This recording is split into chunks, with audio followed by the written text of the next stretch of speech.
Welcome back to the second episode of this series where we are creating a portfolio website.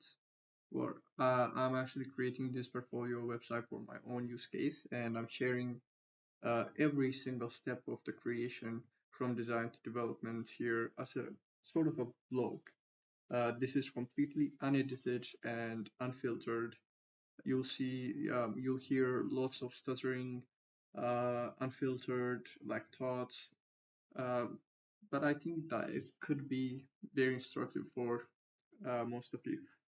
So, where were we? Last time we have created this. We have looked into some inspirations uh, in terms of the mood board for the website and some websites. I've showed you some websites that you could be inspired from. Some website I personally like to get a better idea of what I'm going to be creating. And we have created like our website structure, our sitemap. We have decided on a landing page, which goes to two pages, which are call to action or CTA page, and a works page where I show my works. And from there, we go into a single work. So this is very much a simple structure, I know, from works to work. Uh, and obviously the CTA page will be uh, something that you could go to from anywhere uh, on the website. But I'm not going to be showing that really. It doesn't matter. Like the primary pages should be something you could always go to. But the nested pages might be hidden away or locked out. Uh, yeah, I'm not going to get into the details of creating a sitemap. Maybe I'm going to have a video on that separately in the future. But just know you have your home page, which in this case is a landing page, and the primary pages will always be accessed to the child pages. For example, this would always be able to access its parent page and the siblings of its parent page. But for example, if this has a new page, and if this has another page, this will always be able to access its parents and uh, its parent siblings. Obviously, that includes the landing page as well. When you go like parents, grandparents, stuff like that, in terms of family relations. But this won't really be able to access this because it's hidden away through one more extra layer. So this will also be able to access this and any other page under the works. And it will also be able to access this, and this, but it won't really be able to access this because it is hidden away in another sub layer here. Uh, that's pretty much the gist of it. Uh, Maybe in the future we're gonna learn about this in more detail. Yeah, so what are we gonna do today? Unfortunately, I don't think we're gonna be starting designing the actual website today. I know some of you might be disappointed by that, but you don't just simply start designing a website. You just don't do that. There are so many layers that you have to understand and that you have to consider before just moving on into the design. So they're going to be actually creating the structure of the different pages. So we have these pages, and we have to know what kind of structure we are having. So for the landing page, right? Uh, for the landing page, what kind of structure are we going to have? Or is it better if I just have, yeah, maybe that's better. Okay, let's just have some text. I haven't worked with FigJam much. Uh, I'm just getting into the habit of actually using it, so bear with me here for a bit. For a landing page, what will be the page structure? Uh,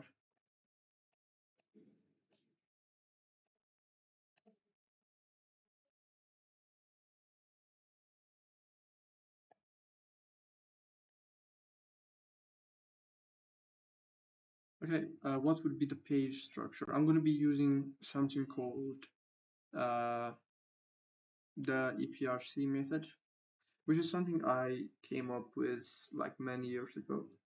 Uh, and since then I taught many of my students that concept.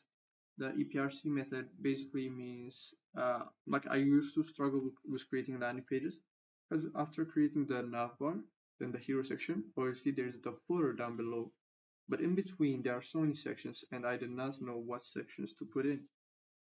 So I broke it down to EPRC: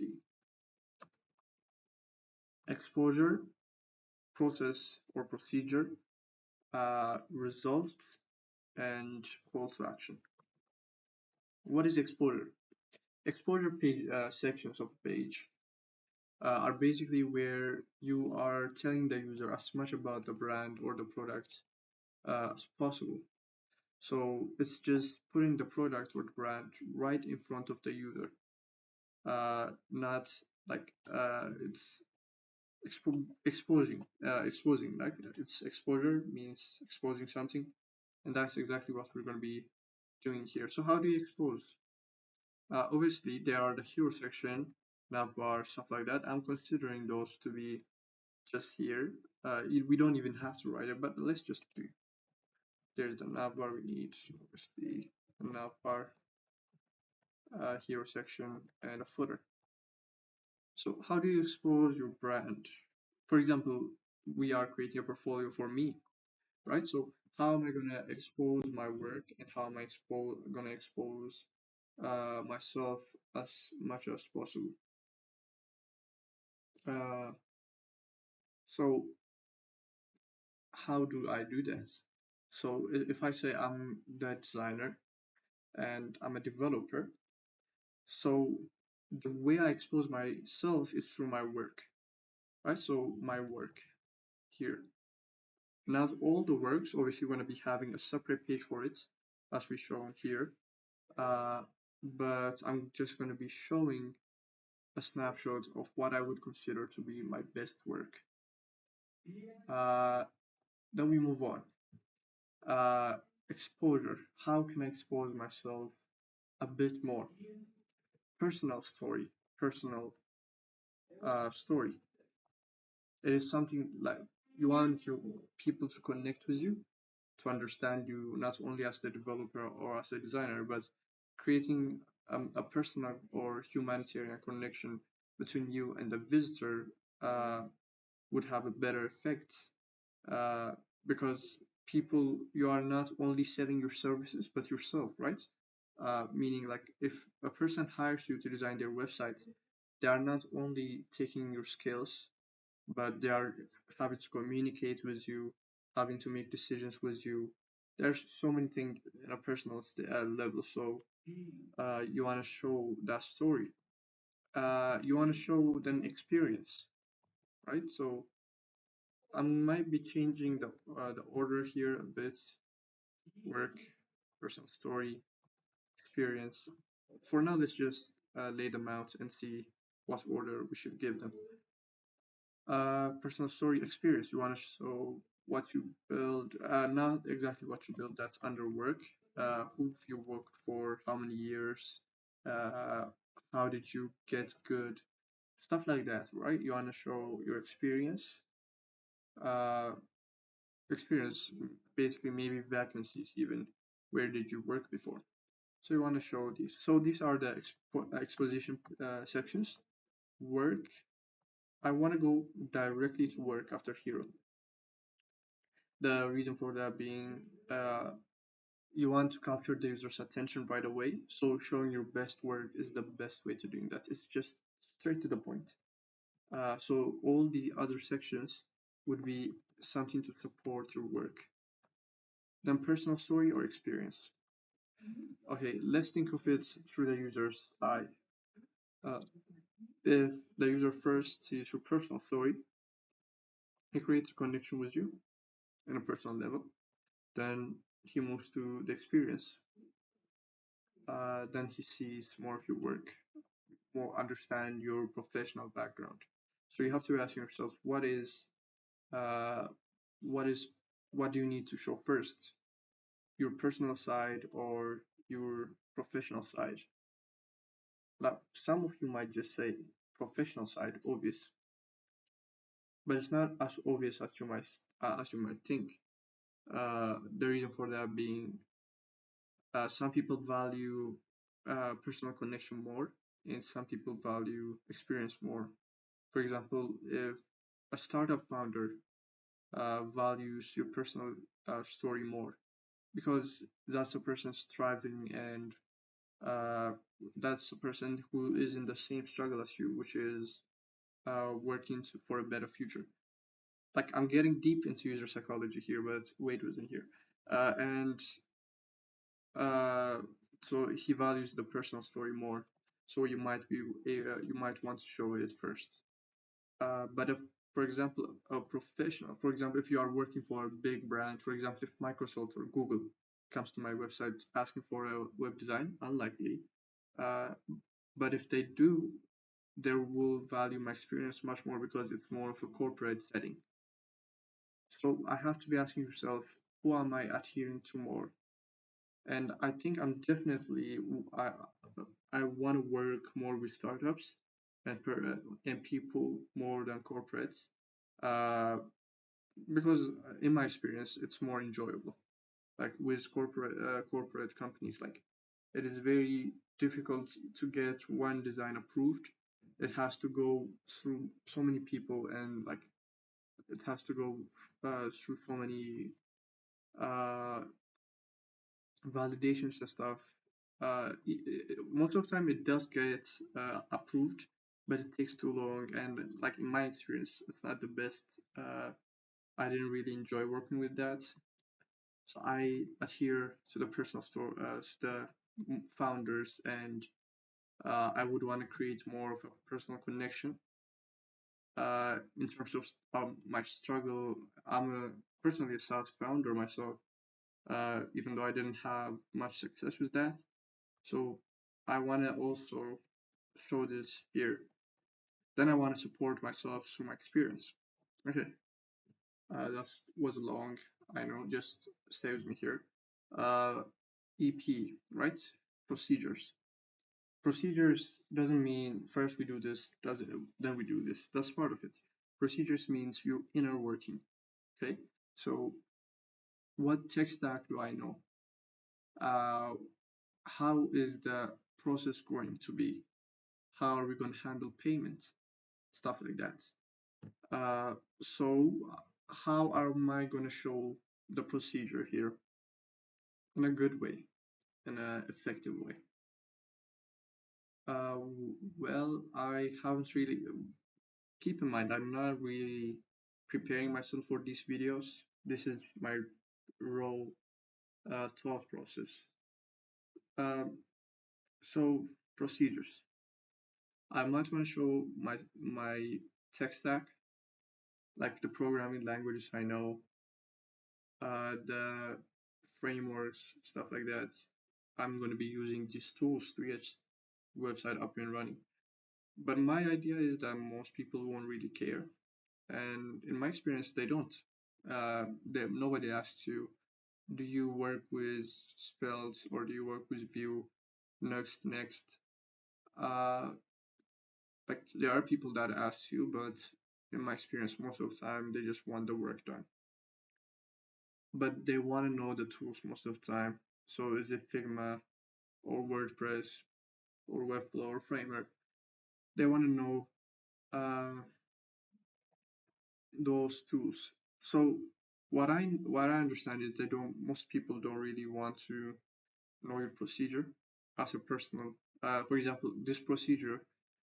for a SaaS company would be incredibly useful because people want to know what they're actually how the process of creating. I'm lost for words here. People want to know how something happens. They just don't want to be using a tool mindlessly. They want to know how it does work. So it might be helpful there. But here, I don't think people really want to know or people really care about my procedure. So what I'm going to do is I'm going to be focusing more on the software and programming languages because I think I think some people might have a bit of an experience uh, with that if they are coming to me for design and development. Even if they don't, uh, it makes it seem like I know what I'm doing.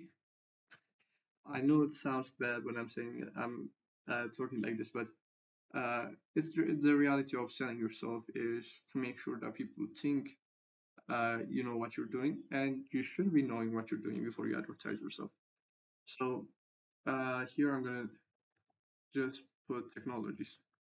Technologies basically being I'm gonna show all the technologies front end to center, what I know, I understand, and uh, like if they, for example, if they are specifically looking for uh, a Rust developer, uh, they can like scroll and see, okay, he has experience with Rust, so let's go with him. If they are looking for C++, for example, I don't have much experience with C++, so they'll scroll, they don't see C++, and they'll exit. Like it's not good that people come to you asking you for C++ work when you don't understand C++. It's a waste of time for both you and them. So we're just gonna put the technologies here in order to get the user more understanding and provide as much value as possible in regards to procedures. Then EPR, right? Results. Results. This is difficult in a portfolio website, considering we already have the work, and the work is the result. Uh, it might be difficult. I was looking at some other portfolio websites. Let me show you here. Yeah, this website which I showed you previously. Uh, and you see he's following the same rules, even though I don't think he knows the EPRC convention, considering it's very personal and I've created it. But he's following pretty much the same rules for a limited amount of sections, to be honest. So what I've noticed is he has his work on two places, here in a more detailed way, and here just like a snapshot of sorts. And like when it comes to showing your results and exposing your work, they're pretty much the same. So I'm gonna put the same thing here. Now, notice here, I'm gonna be doing it differently. He has shown this more detailed, uh, more detailed explanation for his work first, then just the snapshots here.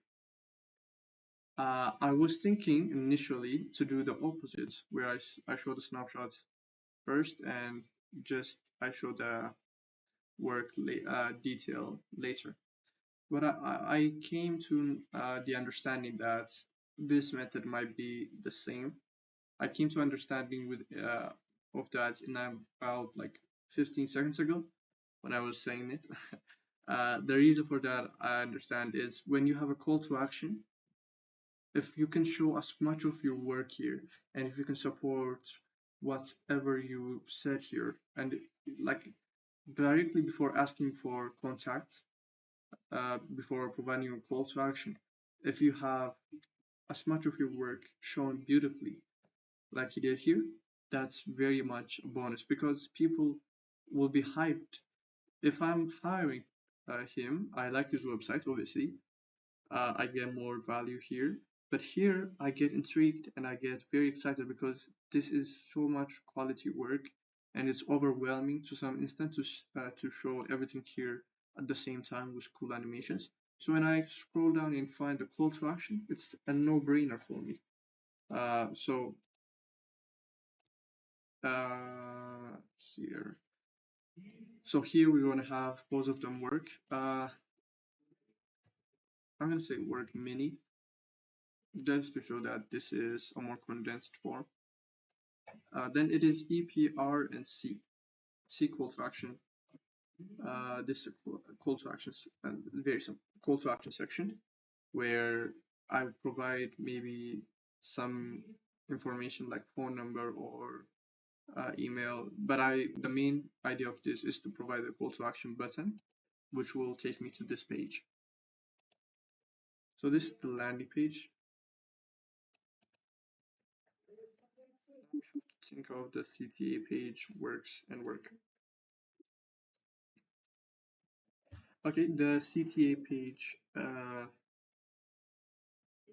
it's just going to be a form. Let's just duplicate this. It's just going to be a form.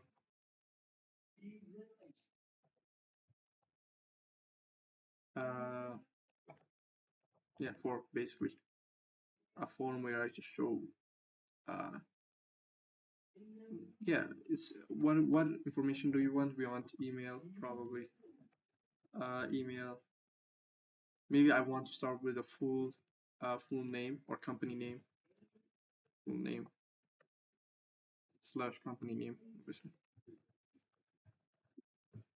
I want this because I want to create a connection. It's like not just the email where if I only ask for the email, there is absolutely no connection there, and you might not be able to like reach out in a good way. For example, because this you are taking the user's information and you are going to be like reaching out to them later. I saw that you wanted to have uh, a project with me, like work with me, so you registered your credentials on my website. I was just contacting you to proceed. So that's like how you are going to do this. And if you don't have a full name, like you can, you don't create a connection. Like on the email, you can't say hi. Then you don't have the name or company name. You just say hi. You can't say hi, hello at gmail.com. Uh, Hopefully you understand what I'm saying. So I want a full name, email, and password. Just kidding. There won't be any password here. Email. Uh, yeah, basically I want just the full name, email, and work or project. Project basically means uh, what did they want me for? Did they want me for to create them a full SaaS website development and design? Did they want me just to like redesign some of their websites? Do they want me to fix some bugs in their code base, add animations? Are they looking for a specific tech stack like Next.js project, Vue project, stuff like that? So the project, it would be very nice to have uh, uh, some sort of understanding of what the actual work is before proceeding. And that's most of the time what other sites have. I think I'm not sure if I click get in touch in the contact page, name, email, name of your organization. I'm gonna take this as the same. What service? Yeah, message. Oh, that's actually pretty good. Yeah. Uh, but I'm gonna just change this to message. The reason for that is like they're in their message like they won't really say hi, how are you doing, how's your family. That's not what they're gonna say. They're gonna say hi, I'm looking for this. So like it's the same. They are telling you their service here. Like the way he did it's completely fine. I understand it.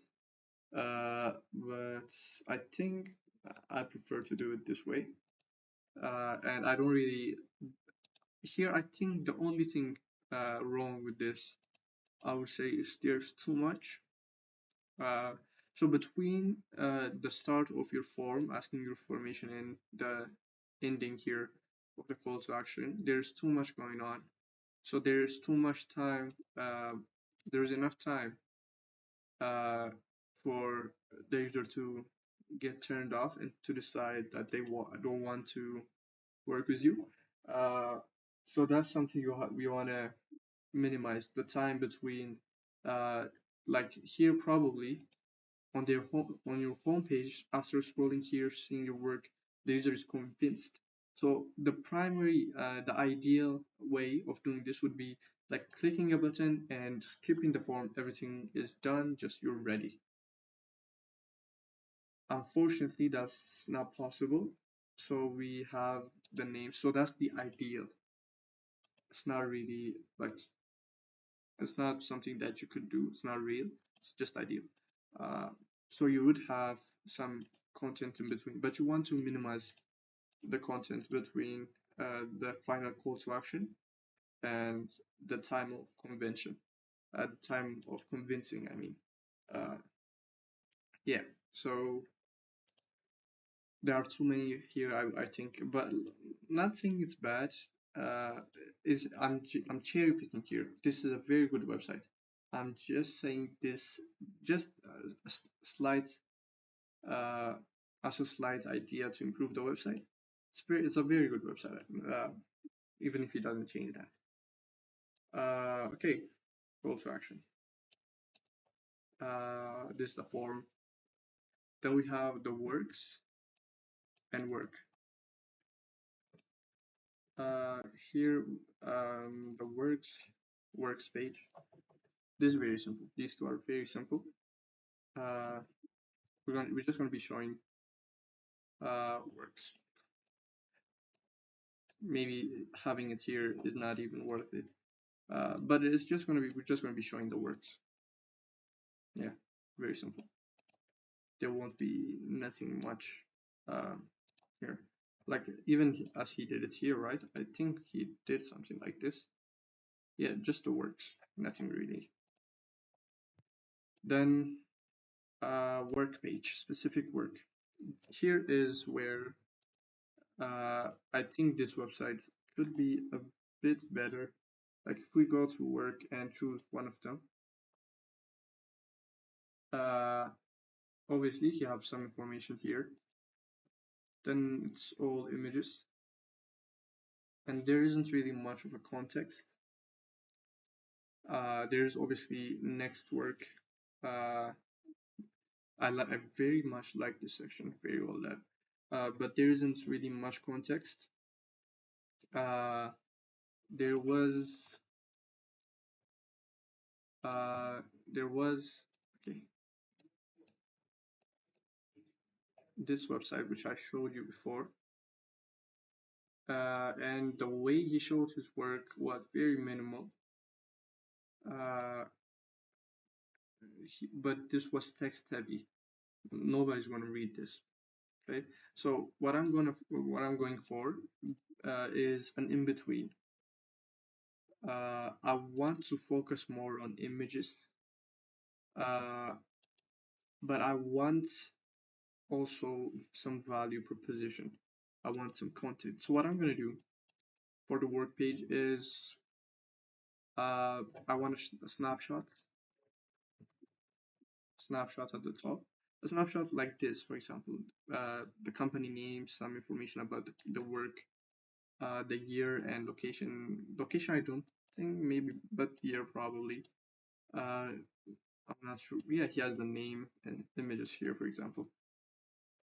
Uh, yeah, this is all like the snapshots is, and I would also want to have something like this maybe where there's a centered uh logo that might seem a bit more professional. So after snapshots, I want uh so content uh images content. Let's just say content. Okay. But the difference here would be that I would have the images with some context. I'm not going to show just the images. I'm going to show one image with uh, very little text.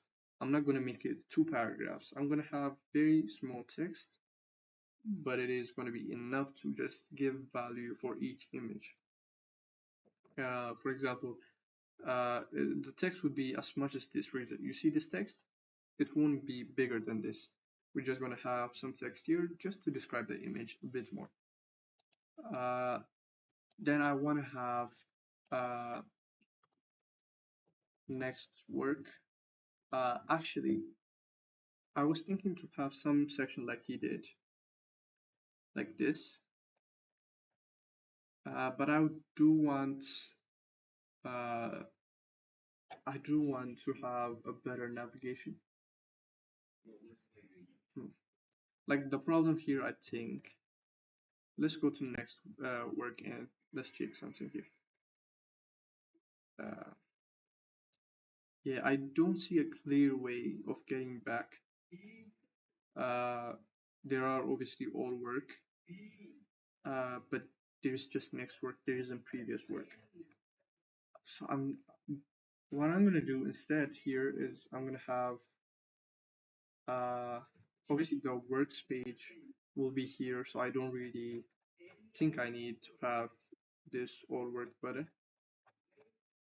So what I'm gonna do is I'm gonna have navigation modal. Just like something like that you see, like a chat box here. I'm not sure how to explain this.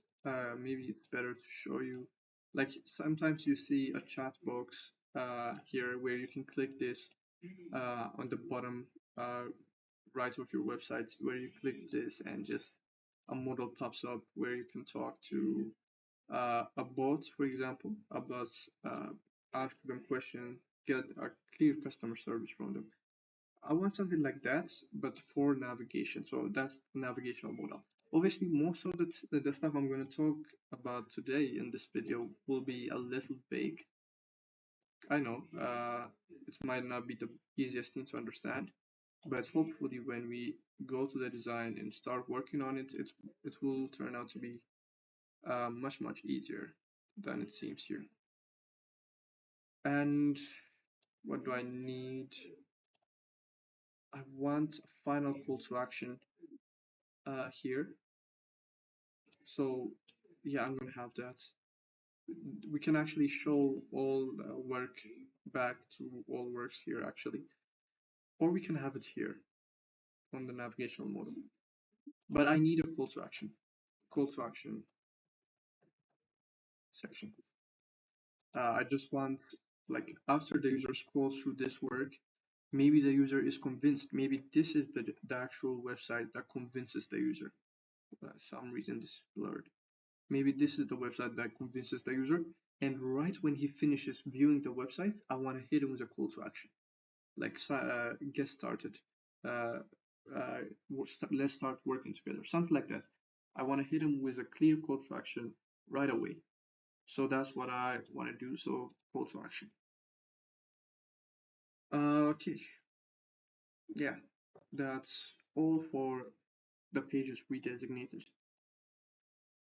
Hopefully, I'm not missing anything here. Nothing extra. Uh, Hopefully that's clear as well. Obviously, this is very unfiltered. This is my opinion on a raw level. So it might not be the clearest thing to understand, or it might not be the best structured learning way. Uh, but hopefully you get one or two things of how a website is actually made. So I'm showing the full process from start to finish, no cuts, no edits. So I know some people might appreciate that. And some people like that might not be for you, and that's fine. Uh, yeah, there. I'm gonna try to upload another one tomorrow probably. I'm not. This is not gonna be a daily thing. I don't think so. I don't really think maybe it could be. Who knows? Yeah, tomorrow probably we're gonna be working on some stuff. Maybe hopefully you can get into the design, but I'm not sure. But maybe there's a couple of things we have to work out before delving into the design. Yeah, so that's all I want to say. Thanks for watching. Until next time. Goodbye.